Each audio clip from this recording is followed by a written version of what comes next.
1 Reis, capítulo 19. Também conservei em Israel 7.000, todos os joelhos que não se dobraram a Baal, e toda a boca que o não beijou.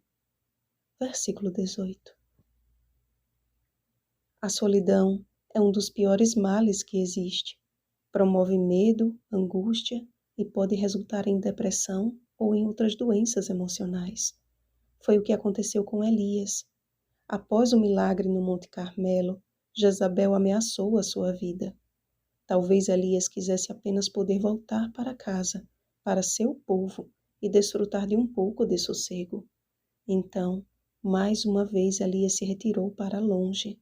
Só que desta vez ele não se foi porque Deus ordenou, mas por conta própria, indo na direção que ele mesmo escolheu.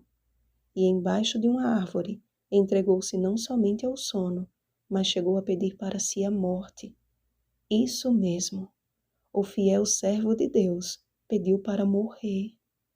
O Senhor, porém, enviou o seu anjo para reanimá-lo, pois o anjo do Senhor acampa-se ao redor dos que o temem e os livra.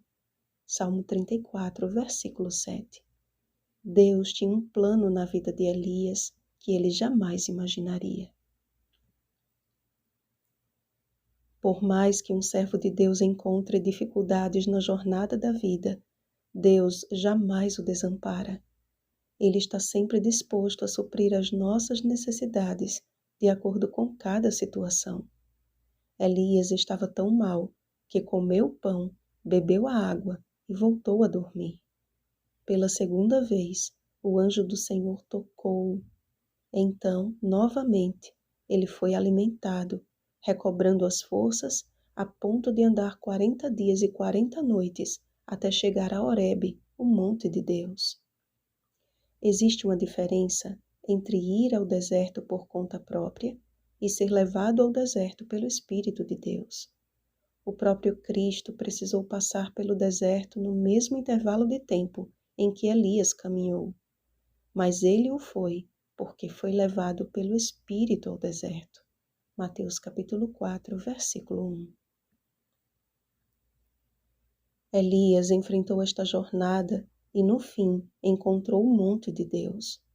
Jesus venceu o deserto da tentação e, no fim, participou de um banquete servido por anjos de Deus. Pode ser que você esteja passando pelo deserto, ou pode ser que o seu deserto tenha acabado e você nem tenha se dado conta disso, entrando na caverna do medo. Porque costumamos focar no problema, quando a solução está bem ao nosso lado nos dizendo: "Que fazes aqui?" Elias chegou ao monte de Deus, mas sentiu-se só, e assim como entregou-se ao sono por duas vezes externou a sua solidão e a sua queixa. Sentimentos que nos fazem desmoronar, ventos de dúvida, temores que abalam, o calor da emoção. Nada disso nos ajuda a perceber o cuidado de Deus por nós. Mas num cicio tranquilo e suave, o Senhor se manifesta a todo aquele que nele crê. Ele não nos chamou para nos escondermos na caverna da solidão, do desânimo, do medo, da frustração. Por duas vezes, Elias dormiu. Então, duas vezes, o anjo do Senhor o tocou e o alimentou. Por duas vezes, Elias lamentou a sua solidão. E por duas vezes, Deus lhe perguntou: "Que fazes aqui, Elias?" Quantas vezes for necessário, Deus enviará o seu anjo em nosso favor, nos consolará com o seu toque e nos fortalecerá com o seu alimento. Quantas vezes for preciso, Deus nos convidará a sairmos da caverna para vivermos os seus propósitos.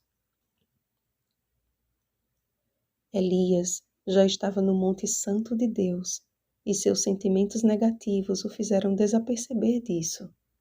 Será que não estamos vivendo a mesma situação? Hoje, o Senhor nos diz: "Filhinho, filhinha, saia da caverna. Tenho lindos propósitos em sua vida. Você só precisa confiar em mim. Eu prometo cuidar de você." Você está se sentindo sozinho e deprimido? Deus promete te dar o tratamento que deu a Elias.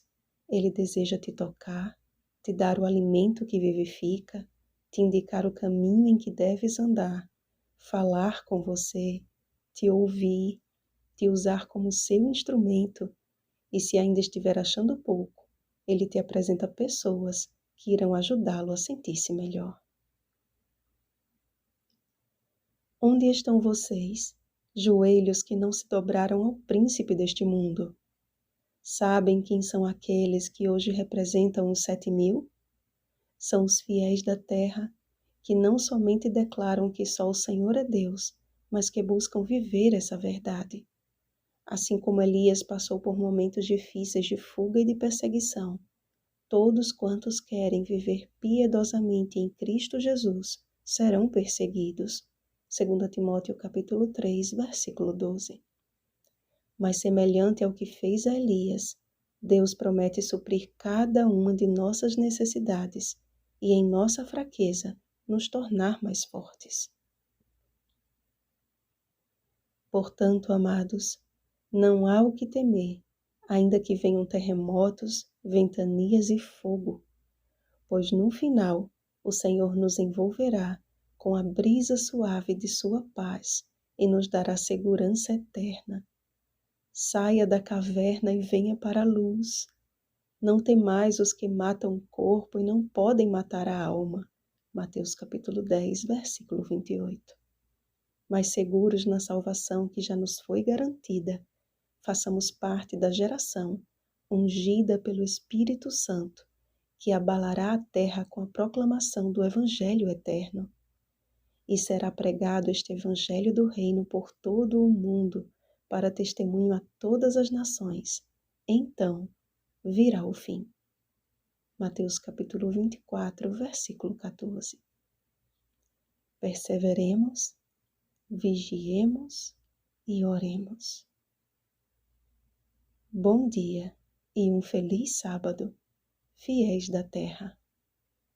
Oremos pelo batismo do Espírito Santo. Oremos uns pelos outros. Rosana Garcia Barros.